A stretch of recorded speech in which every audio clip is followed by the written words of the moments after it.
नमस्ते, मैं दार्शिक पांडे। आज हम बात करेंगे राहु और राहु महादशा के बारे में।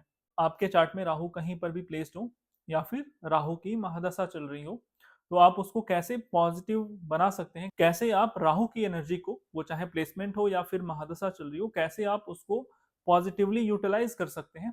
उस पे आज हम बात करेंगे। इसमें आप क्या बिहेवियरल चीजें कर सकते हैं, क्या स्पिरिचुअल चीजें कर सकते हैं, क्या अपने डेली रूटीन में बदलाव लेके आ सकते हैं आप, उन सारी चीजों पे हम बात करेंगे। अपने प्रॉब्लम्स के लिए किसी भी प्लैनेट को दोष देने से पहले हमें उस प्लैनेट के नेचर को समझना चाहिए कि वो प्लैनेट डिमांड क्या कर रहा है हमसे, और उस प्लैनेट का जो एक कोर स्ट्रेंथ है वो क्या होता है, आप उसे कैसे यूटिलाइज कर सकते हो। जब भी आप राहु के सिग्निफिकेंसेस को देखते हो, तो राहु को फॉरेन लैंड से, फॉरेन से, राहु को इल्यूजन से, राहु को डिस्ट्रक्शन से जोड़ा गया, राहु को फियर का कारक बताया गया, राहु को फॉग का कारक बताया गया। राहु अनकन्वेंशनल चीजों के कारक है। वो अनकन्वेंशनल कोई भी एरिया हो सकता है लाइफ का, वो विजडम हो सकता है, वो अगर सेवेंथ हाउस में है तो वो मैरिटल ब्लिस हो सकता है, वो नाइन्थ हाउस में है तो रिलीजन को लेके कुछ अनकन्वेंशनल हो सकता है। जहां पे भी प्लेसमेंट है राहु का, उससे जुड़े हुए अनकन्वेंशनल थॉट को, अनकन्वेंशनल स्टेप को राहु दिखाएंगे। राहु पॉइजन के कारक है।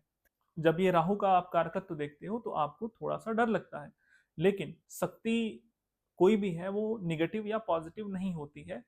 उसे प्रयोग करने वाला जो है ये डिसाइड करता है कि वो शक्ति निगेटिव है या पॉजिटिव है। राहु को आप एक तरीके से फायर के तरीके से समझिए। फायर का आप यूटिलाइजेशन पॉजिटिव रूप में भी कर सकते हो और नेगेटिव रूप में भी कर सकते हो।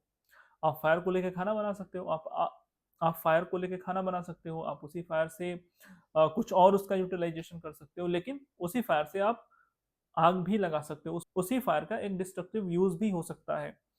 तो जब आप ऐसे राहु को समझते हो, हमेशा किसी भी प्लेनेट को, कोई भी प्लेनेट अगर आपके चार्ट में है, हमेशा अगर आप उसको लेके नेगेटिव थॉट प्रोसेस रखोगे, नेगेटिवली सोचोगे, तो हो सकता है वो नेगेटिव प्लेस है, आपको गलत रिजल्ट दे रहा होगा, लेकिन उस गलत रिजल्ट के अलावा आप बहुत ज्यादा उससे परेशान हो जाते हो, आप बहुत ज्यादा उससे रेस्टलेस फील करते हो, क्योंकि वो आपके दिमाग में चलते रहता है, चलते रहता है, चलते रहता है।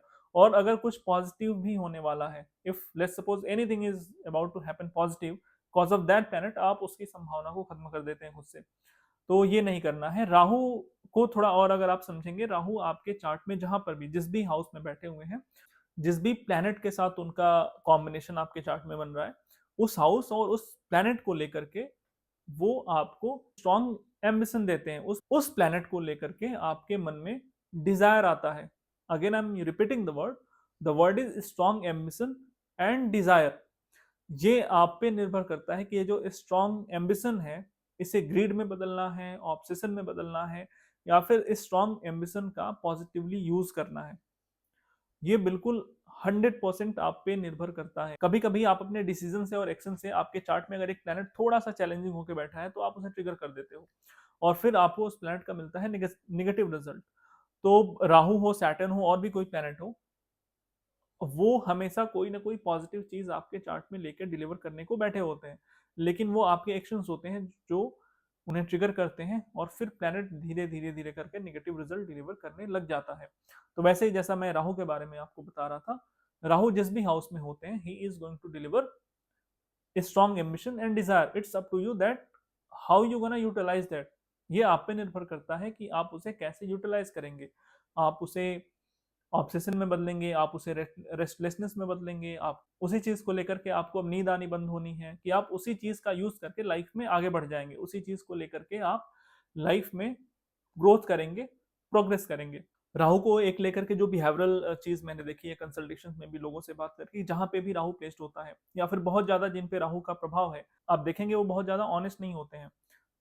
झूठ बोलना, चीजों को बढ़ा चढ़ा के बोलना, या फिर उस चीज को बहुत ज्यादा तोड़ मरोड़ के बोलना, या फिर ऐसे बना के बताना जिससे बहुत छोटी सी चीज भी बहुत बड़ी दिखे, वो आपको नहीं करना है। Let's suppose someone having Rahu in the fourth house, अभी हम निगेटिव है, पॉजिटिव है, उसका बुरा रिजल्ट आएगा, दशा में कैसा रिजल्ट आएगा, वो सब साइड में रख देते हैं। अगर किसी का राहु चौथे घर में है, तो हो सकता है कि ये इंसान अपने प्रॉपर्टीज को लेके, अपने घर की सुख सुविधाओं को लेकर के, अपने व्हीकल्स को लेकर के कहीं पे एग्जर्जेट करे, कहीं पे थोड़ा सा ओवरली बोल जाए, कहीं पे थोड़ा सा जो नहीं है उसको दिखा जाए, या फिर उसको दिखाने का प्रयास करे, या फिर उसे दिखाने का ट्राई करे। ये चीज आपको नहीं करनी है। आपका बिहेवियर अपने हाथ में है, वो कोई और नहीं कंट्रोल करता है। किसी ने आपसे नहीं कहा था कि आप इस चीज को लेकर के कुछ बढ़ा चढ़ा के कहिए या फिर इस चीज के बारे में आप शो ऑफ करिए। वो कंप्लीटली आप पे डिपेंड करता है। तो अपने बिहेवियर को मोल्ड करिए और किसी भी चीज के बारे में बढ़ा चढ़ा के मत बोलिए। जो चीज आपके पास है या फिर जो चीज नहीं है, be very honest and be very practical. ऐसी कोई चीज नहीं सोच लेनी है या फिर दूसरे को नहीं बताना है जो होना संभव ही नहीं है या फिर जो प्रैक्टिकल ही नहीं है या फिर जो आपके पास है ही नहीं। इसके अलावा जब भी आप कोई इमेज देखेंगे राहु की, राहु देव की, आप वो किसी स्क्रिप्चर में देखें या फिर आप इंटरनेट पे भी सर्च करेंगे या फिर आपने बहुत बार पढ़ा भी होगा इस चीज को। राहु के पास सिर्फ सर है, मतलब फेस है, और वो भी ऐसे खुला हुआ होता है, मतलब सारी चीजों को वो लेना चाहते हैं। ऑब्सेशन एक तरीके का है, एक डिजायर है, एक हंगर है अंदर, है ना। और उनके पास धड़ नहीं है। सर है जो ये वाला हिस्सा है वो है, और ये पूरा बॉडी नहीं है।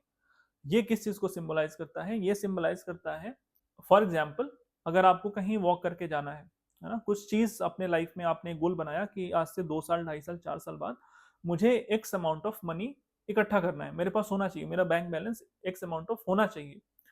अब उसका आपके पास एक फाउंडेशनल प्लान नहीं है, आपको नहीं पता है कि वो कैसे आएगा, आपको कोई आइडिया नहीं कैसे आएगा, लेकिन बस आपको जाना है और आपको बहुत जल्दी जाना है। आपको बिल्कुल आज सोचा तो वो कल मेरे पास होना चाहिए या फिर कल उस पर काम स्टार्ट हो जाना चाहिए। ये वाली जो प्रवृत्ति है, ये वाला जो टेंडेंसी है, वो राहु के थ्रू आता है, वो राहु का नेचर है।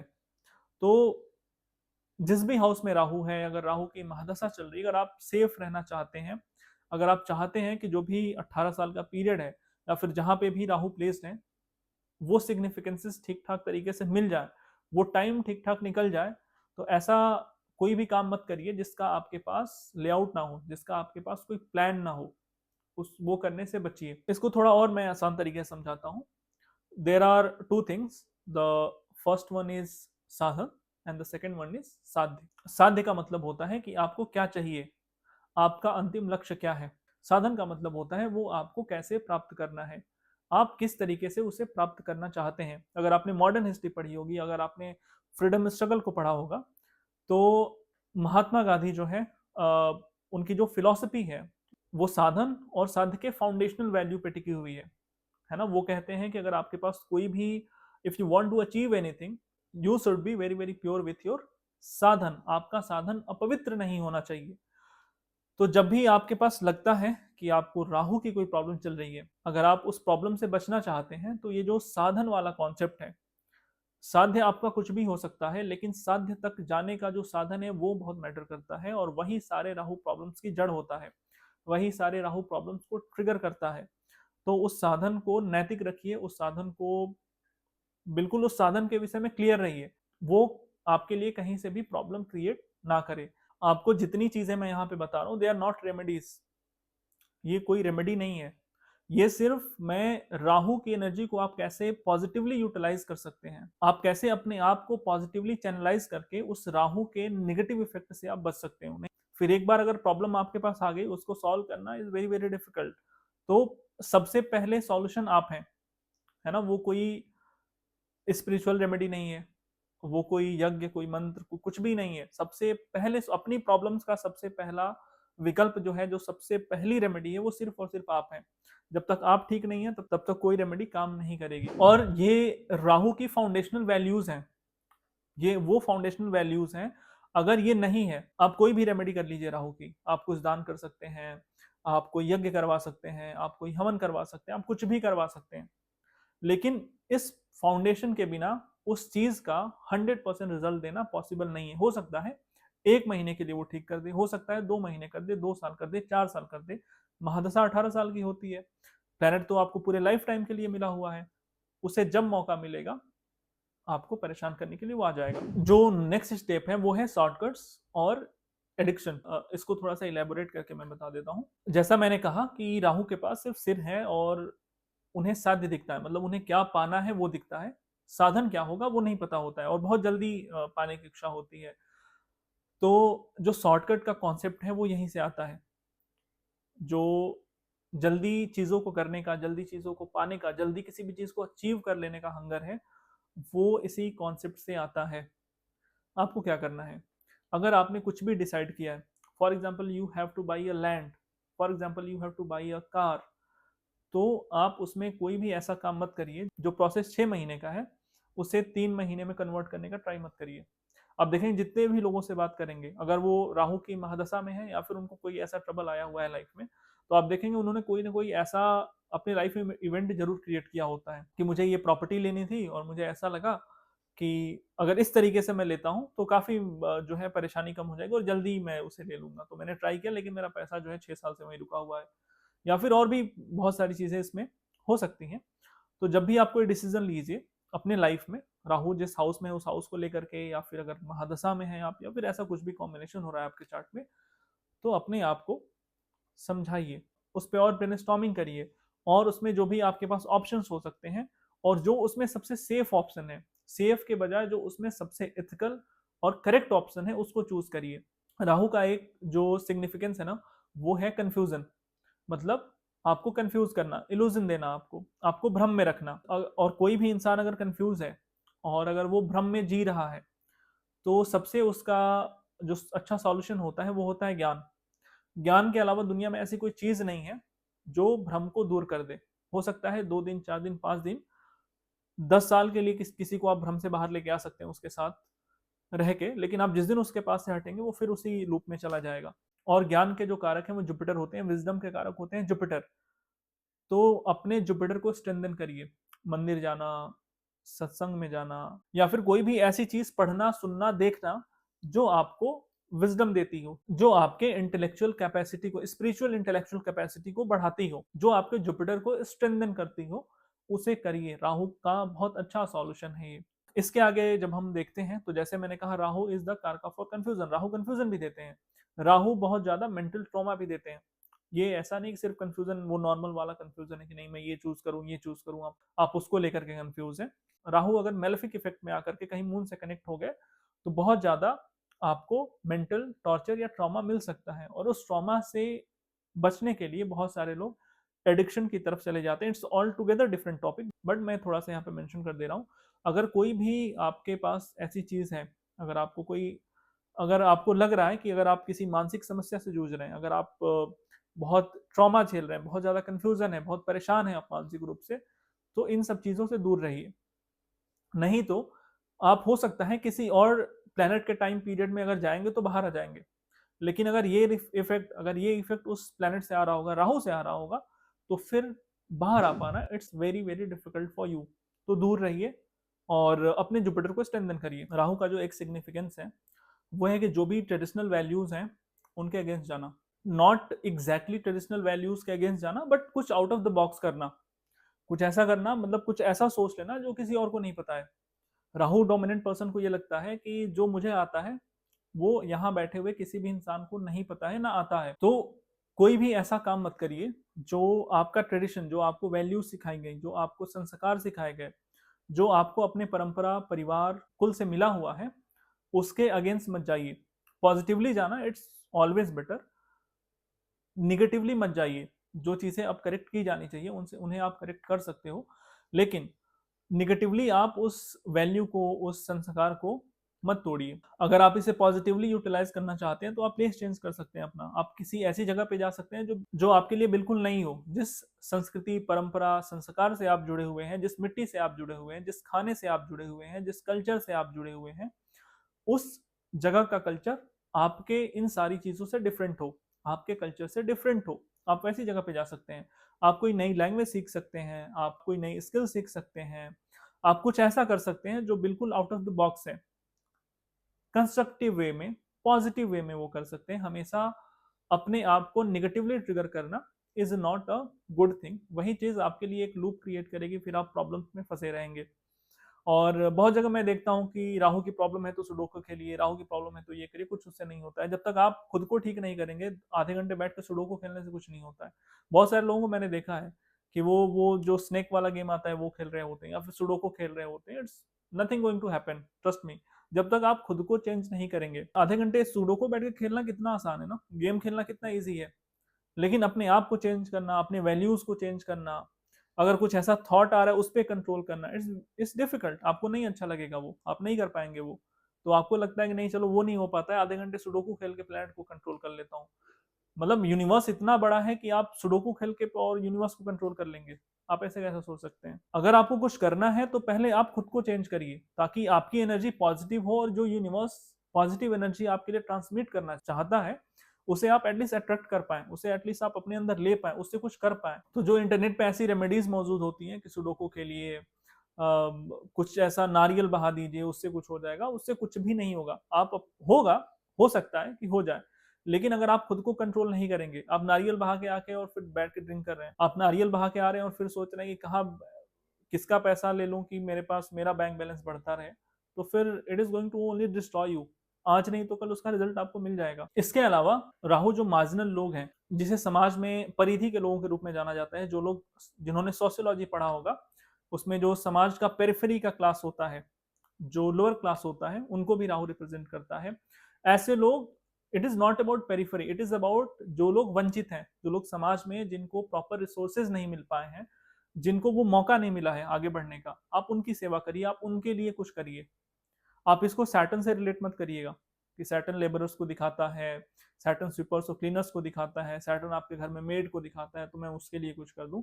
जो मैं ये बता रहा हूं और जो सैटर्न का है बहुत डिफरेंट है। वो राहु उन सारे लोगों को रिप्रेजेंट करता है जो मार्जिनल हैं और किसी ना किसी अभाव के वजह से किसी गलत चीज में है। हो सकता है वो फाइनेंशियल रिसोर्सेज हो सकते हैं, हो सकता है उनको अच्छी शिक्षा नहीं मिली, हो सकता है वो ऐसे समाज में पैदा हुए, वो ऐसी जगह पे पैदा हुए जिसने उन्हें बांध के रखा। आप कहाँ पैदा हुए, आप किसके घर पे पैदा हुए, आपको कैसा इकोनॉमिक स्टेटस मिला, वो आपके हाथ में नहीं था, बिल्कुल नहीं था। वो सब आपने नहीं डिसाइड किया। आपने नहीं डिसाइड किया कि मैं उसी घर में जाके पैदा हो जाऊंगा, या फिर मेरे जो फादर हैं वो इस प्रोफेशन में होंगे तभी मैं जाऊंगा धरती पे। ऐसा नहीं था, आपको नहीं पता था। हो सकता है कि आपको 3 साल, 4 साल, 5 साल एटलीस्ट उस एज में जाके आपको थोड़ा सा ख्याल आया हो कि हाँ, he is my family member, he is doing this thing, right.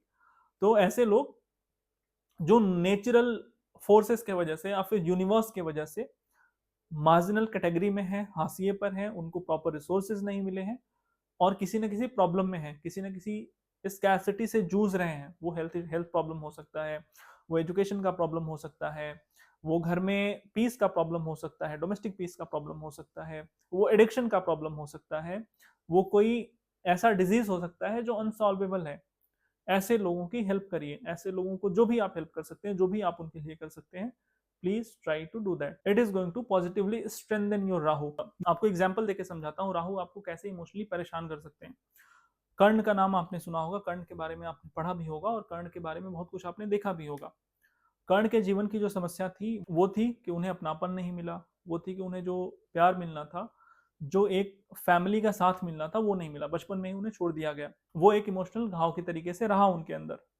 जब वो दुर्योधन से मिले तो दुर्योधन ने उन्हें वो सब कुछ दिया जो आज तक नहीं मिला था। जो एक इमोशनल टॉर्चर मिला था, जो एक इमोशनल पेन मिला था, उसको किसी न किसी रूप से दुर्योधन ने थोड़ा सा हिल किया। जिस चीज को लेके आज तक कर्ण परेशान होते रहे, जिस चीज को लेके आज तक कर्ण तरसते रहे, जो चीज कर्ण को चाहिए थी, वो चीज दुर्योधन ने ऑफर करी। जब कोई भी इमोशनल प्रॉब्लम आपके लाइफ में इस हद तक बढ़ जाए कि आप अपने एक्सेप्टेंस के लिए, आप खुद को प्रूव करने के लिए, खुद के रिकॉग्निशन के लिए, खुद के एक्सेप्टेंस के लिए कि मुझे जाना जाए, वो डिजायर इतनी बढ़ जाती है कि आपको जो सही और गलत का फर्क है वो आपके सामने से हट जाता है।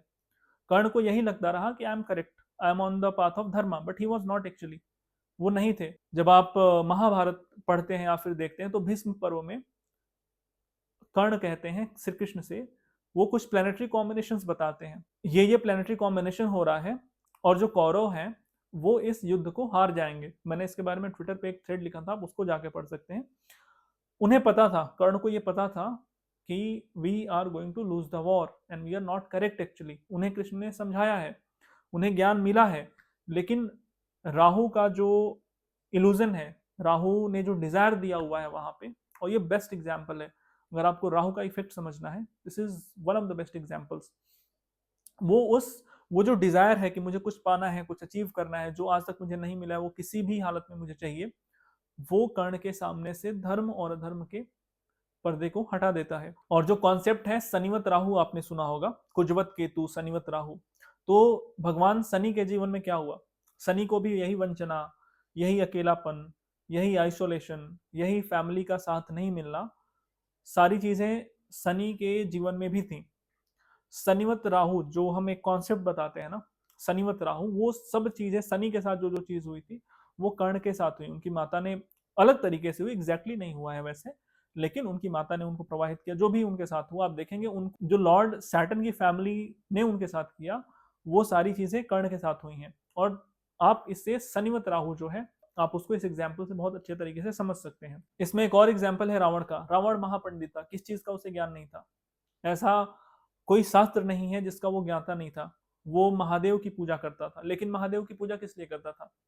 आपने सुना होगा कि महादेव और ये बहुत अच्छी रेमेडी है, जब मैं स्पिरिचुअल रेमेडीज अभी डिस्कस करूंगा तो बताऊंगा। Lord Shiva is the best solution of Rahu Ketu problems. और रावण जो है महादेव का परम भक्त था, लेकिन क्या दिखता था उसमें? सब कुछ मुझे चाहिए, सीता मुझे चाहिए, धरती मुझे चाहिए, सारे युद्ध मुझे जीतने हैं। और कैसे जीतना है? रास्ता क्या है? What is the way? It was the way of Rahu. It was not a ethical way, it was not a practical way, it was not a way of dharma. So what eventually happened with Ravan? क्या हुआ रावण के साथ? रावण की मृत्यु होती है। तो राहु को अगर समझना है तो आप रावण के कैरेक्टर को समझिए। अल्टीमेटली अगर आप अपने को नहीं संभालेंगे, अपने कैरेक्टर को नहीं संभालेंगे, अपने व्यक्तित्व को नहीं संभालेंगे, अपने आदतों को नहीं ठीक करेंगे, तो वो अल्टीमेटली आपके लिए लाइफ की सबसे बड़ी प्रॉब्लम बन के रह जाएगा, जिसे कोई भी ठीक नहीं कर सकता है। रावण को किसने समझाने की कोशिश नहीं की? रावण के पक्ष में महादेव थे, महादेव भी चाहते थे, है ना? आप इस बहुत जगह पे स्टोरीज पढ़ेंगे, वहां पे महादेव ने उनको कितने सारे आशीर्वाद दिए, कितने सारे वरदान दिए, कितनी बार उनका फेवर किया हुआ है, लेकिन फिर भी ultimately he died due to his nature, his the effect of Rahu. आप ऐसे समझ सकते हैं राहु के इफेक्ट को। और जो मैं आपको तभी से समझाते और बताते आया हूं, उसका जो सबसे बेस्ट इम्प्लीमेंटेशन का एग्जाम्पल है, वो विश्वामित्र और वशिष्ठ के एग्जाम्पल से आपको देखने को मिलेगा। विश्वामित्र जो है वो क्षत्रिय राजा थे, वो क्षत्रिय कुल में पैदा हुए थे, लेकिन जो वशिष्ठ से उनकी तुलना है, उसने उनके अंदर हंगर भरा। लेकिन उस कंपैरिजन ने, उस इन्फीरियोरिटी कॉम्प्लेक्स ने, उस डिजायर ने कि मुझे, आई हैव टू प्रूव कि मैं वशिष्ठ से बेहतर हूं, मैं कुछ उनके जैसा कर सकता हूं, उसने उन्हें गलत रास्ते पे नहीं भेजा। उन्हें कहाँ भेजा? उन्हें तपस्या के रास्ते पे भेजा, विजडम के रास्ते पे भेजा। राहु के इस एग्जाम्पल से आपको क्या समझने को मिलता है? कि राहु की अगर कोई भी प्रॉब्लम है आपके लाइफ में, तो उसे आप ज्ञान से कंट्रोल करिए, उसे आप सेल्फ डिसिप्लिन से कंट्रोल करिए। वो सुडोकू खेल के नहीं कंट्रोल होगा। वो आप उसे सुडोकू खेल के या फिर स्नैक वाला गेम खेल के या फिर नारियल बहा के नहीं कंट्रोल कर सकते हैं। आप खुद को ठीक करिए, आप अपने बिहेवियर को कंट्रोल करिए, आप अपने कैरेक्टर को ठीक करिए। अगर आपका कैरेक्टर ठीक है, आपका बिहेवियर ठीक है, आप ठीक है, तो आप सुडोकू खेलेंगे नहीं खेलेंगे, या फिर नारियल की जगह पे कुछ और भी आप बहा देते हैं, तो उससे आपको इफेक्ट दिखेगा, आपको उसका रिजल्ट तुरंत मिलेगा। क्योंकि रेमेडीज आपके पुण्य के थ्रू काम करती हैं, किसी पापी के लिए कोई रेमेडी नहीं होती है। ये बहुत सिंपल और क्लियर रूल है कि 20 साल, 25 साल, 30 साल आपने पाप किया और फिर आपने रेमेडी परफॉर्म करने का ट्राई किया, तो ये लॉजिक नहीं काम करता है। और ये हो सकता है कि आपको कुछ दिन के लिए रिलीफ दे दे, लेकिन और भी तो जनरेशन है ना। सिर्फ आपको आपके थ्रू प्रॉब्लम नहीं मिलती है, आपको आपके बच्चों के थ्रू प्रॉब्लम मिलती है, आपको आपके आसपास के लोग प्रॉब्लम क्रिएट कर सकते हैं। तो हो सकता है कि आप ठीक है, बिल्कुल स्वस्थ हैं, लेकिन बच्चा हो आगे चल के, बड़ा हो, वो आपके लिए ऐसी प्रॉब्लम क्रिएट कर दे कि फिर लाइफ हेल्थ बन जाए। आपको दो बहुत सिंपल, अब मैं स्पिरिचुअल रेमेडीज बताता हूँ। The first one is Bajrang Bali, Hanuman ji. Rahu का जो नेचर है ना, वो कंफ्यूजन का है। राहु का जो नेचर है, आपको इल्यूजन देना है। राहु का जो नेचर है, वो आपको कुछ ऐसी चीज देना है जिसके बारे में आप बिल्कुल ब्लाइंड हो जाएं, है ना, और ब्लाइंड होके उस चीज को चेज करें। आपका, आपको मति भ्रम करना राहु का काम है। और हनुमान जी जो है, हनुमान जी कारक हैं क्लैरिटी के, हनुमान जी कारक हैं आपके विजडम के। एक श्लोक है हनुमान जी के लिए, वो है मनोजवम मारुतुल्य वेगम जितेंद्रियम, जिसने अपने जितेंद्रियों पे विजय प्राप्त की। राहु की प्रॉब्लम क्या है? राहु की प्रॉब्लम है कि आप अपने इंद्रियों में खो जाते हैं, आप अपने सेंसेस में खो जाते हैं कि मुझे बस चाहिए, कैसे भी चाहिए मुझे एडिक्शन क्यों करना है, मुझे ड्रिंक क्यों करना है, क्योंकि मुझे आनंद आता है उसमें। आनंद क्यों आता है? क्योंकि उससे आपको इंद्रिय सुख मिल रहा है। जितेंद्रियम बुद्धिमताम वरिष्ठम, मतलब जो बौद्धिक जनों में भी श्रेष्ठ हैं, जो बुद्धिमानों में सबसे श्रेष्ठ हैं। कंफ्यूजन किसको होता है? जिसकी बुद्धि भ्रष्ट हो जाती है। इल्यूजन किसको होता है? कंफ्यूजन नॉर्मल इंसान को भी हो, जिसे हम भ्रम कहते हैं। मति भ्रम किसका होता है? जिसकी मति भ्रष्ट हो जाती है। तो बुद्धि के कारक हैं, बुद्धिमानों में श्रेष्ठ हैं बजरंग बली। तो आप उनकी पूजा करिए। किसकी पूजा करेंगे आप? बजरंग बली की पूजा करेंगे। बजरंग बली जो है, बजरंग बली समर्पण को दिखाते हैं, बजरंग बली डिवोशन को दिखाते हैं। हनुमान जी की जब आप स्टोरी पढ़ते हैं तो ऐसा नहीं आप उनको भगवान है, उनकी पूजा करनी चाहिए, लेकिन आप उस स्टोरी से बहुत कुछ सीख सकते हैं। आप उस स्टोरी से बहुत कुछ अपने लाइफ में ठीक कर सकते हैं। तो आप जब बजरंग बली की पूजा करते हैं, या फिर जब आप उनकी चैंटिंग करते हैं, हनुमान चालीसा पढ़ते हैं, या फिर आप हनुमान अष्टक पढ़ते हैं, बजरंग बाण का पाठ करते हैं, जो आपके अंदर की जो हनुमान की एनर्जी है वो जागृत होती है। और जब एक बार हनुमान की एनर्जी आपने ठीक तरीके से जागृत कर ली, फिर से मैं मेंशन कर रहा हूँ, ठीक तरीके से जागृत कर ली, तो फिर राहु और भी कोई प्लैनेट आई डोंट थिंक कि आपका कुछ बुरा कर सकते हैं। और जो दूसरी रेमेडी है वो है वो है महादेव, देवों के देव महादेव, शंकर भगवान, लॉर्ड शिवा। जब समुद्र मंथन हो रहा था, स्टोरी मैं शॉर्ट में बताता हूँ आपको, तो महादेव ने विष पान किया, नीलकंठ कहलाए वो। और राहु किस चीज के कारक हैं? राहु कारक हैं पॉइजन के। किस पॉइजन के कारक हैं? बाहर वाला पॉइजन नहीं, वो पॉइजन जो आपके अंदर है, जो आपको मारता है धीरे धीरे करके, वो पॉइजन जो आपकी फैमिली को खत्म करता है आपके एडिक्शन के थ्रू, वो पॉइजन जो आपके सारी चीजों को धीरे धीरे करके खराब करता है। आपके लाइफ में सब कुछ अच्छा चल रहा होता है, लेकिन आप कुछ ऐसी हरकत करते हैं, कोई ऐसा काम करते हैं कि सब कुछ खराब हो जाता है। जो आप स्नेक को यहाँ पे देखते हैं, भगवान ने, शंकर भगवान ने अपने गले में सांप लिया हुआ है। राहु केतु सरपेंट कहलाते हैं। जब आप कहीं भी देखेंगे क्लासिकल किसी भी बुक में या फिर कहीं और जगह पे पढ़ेंगे, तो सर्प के रूप में दिखाया गया है। और वो जो सर्प है, जो भगवान शंकर के गले में जो सर्प है, वो डिजायर्स को दिखाता है, वो फियर को दिखाता है, वो आपके इल्यूजन को दिखाता है। महादेव उससे डर के पीछे नहीं गए, महादेव उसे डर के भागे नहीं। महादेव ने उस फियर, उस इल्यूजन, उस डिजायर, उस हंगर, उस ऑब्सेशन को कंट्रोल किया है। महादेव उससे दूर नहीं गए हैं, महादेव ने उस पर विजय प्राप्त करी है। आपको भी महादेव की पूजा करके वो सीखना है, और आपके अंदर जो राहु की बुराइयां हैं उस पे विजय प्राप्त करना है। और महादेव के अलावा आप काल भैरव की भी पूजा कर सकते हैं, माँ काली की पूजा कर सकते हैं। आप इनके अलग अलग फॉर्म्स को पढ़ सकते हैं, इनके एनर्जी का सिग्निफिकेंस क्या है उसको आप पढ़ सकते हैं। इसके अलावा जो नेक्स्ट स्पिरिचुअल रेमेडी है वो है विष्णु सहस्त्र नाम। राहु जो है इल्यूजन, जैसे मैंने बताया और बहुत बार बता चुका हूँ, राहु जो है illusion, confusion, lack of knowledge का कारक है।